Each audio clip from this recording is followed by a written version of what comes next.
Good morning, I'm Clinton Griffiths. Frigid temps across the Midwest could create river flow issues along the Mississippi, and that's our top story this morning on Ag Day.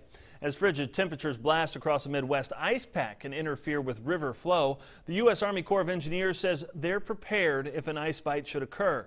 The weather isn't the only obstacle river navigation could face. National reporter Tyne Morgan is bearing the cold to see the work being done and to keep commerce afloat.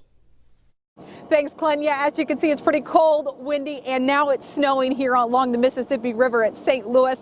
When we were last here in December, we got an update on the low river levels and how it's impacting commerce. They said potentially they could have to shut the river down. However, the good news is that hasn't happened yet. Right now, rivers come up quite a bit because of recent precipitation. Even with a recent bump in levels, the river is at a negative 3.6. That's almost 37 feet lower than it was at the peak of 2011 and 50 feet lower than water levels during the flood of '93. The Coast Guard says there is still 11 feet of navigable water, but that continues to fluctuate. Although the river remains open, we're still limited to a 9-foot draft on our barges and 15 barges per towboat. So we're actually still only operating at about 45% of our capacity. Despite several cries of warning from industry about river closures in the foreseeable future, work by the U.S. Army Corps of Engineers has ensured traffic remains afloat. What we've been able to do with a combination of dredging and rock removal work is now we're going to be able to guarantee a 9-foot depth all the way down to -7 in St. Louis. That's -7 on the St. Louis River gauge, which is below the record low we have at St. Louis. The U.S. Coast Guard says commerce was closed for about 16 hours a day while this work is being done here near Thebes, Illinois. But the key to keeping commerce moving along is removing these rock pinnacles ahead of schedule. While it's positive news the rock work will be completed ahead of schedule, this line of barges has been a mainstay near Thebes, waiting for the river to open up for just 8 hours each day. Add to that barges like this being loaded at lighter levels, it's delayed transit times and ultimately increased shipping costs. We're still able to move our commodities. We moved right at 380,000 tons so far this month in the St. Louis area. However, realize that those 292 barges we loaded in the first 20 days of this month could have moved over 600,000 tons of product.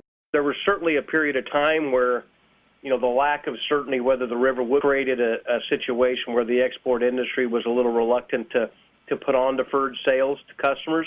And, we frankly passed on some business that we would have otherwise done. As fertilizer makes its way up the river for spring applications, Calhoun says those barges are also being forced to have lighter loads to ensure the boats can make it through. And while the chances of a river closure seem to be diminishing, we aren't in the clear yet. Our preeminent concern is safety. And if the river becomes unnavigable or if it becomes unsafe, the U.S. Coast Guard will use its right and its authority to shut the river down. However, that being said, we don't foresee that in the near future. We still have a few months to go before water is released from the Missouri River this spring. Heddle says this will improve levels from April through December. And if the drought persists, we could end up in the same boat next year. We know what our limits are now, so we can prepare our shippers, our customers, better if we have this scenario next year.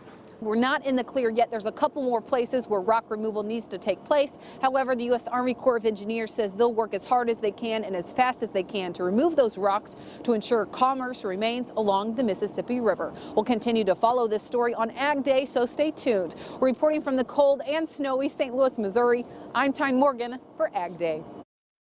Thanks, Tyne. The U.S. Army Corps of Engineers says just in the past 6 months, they've been able to dredge 8 million cubic yards of sediment out of the channel.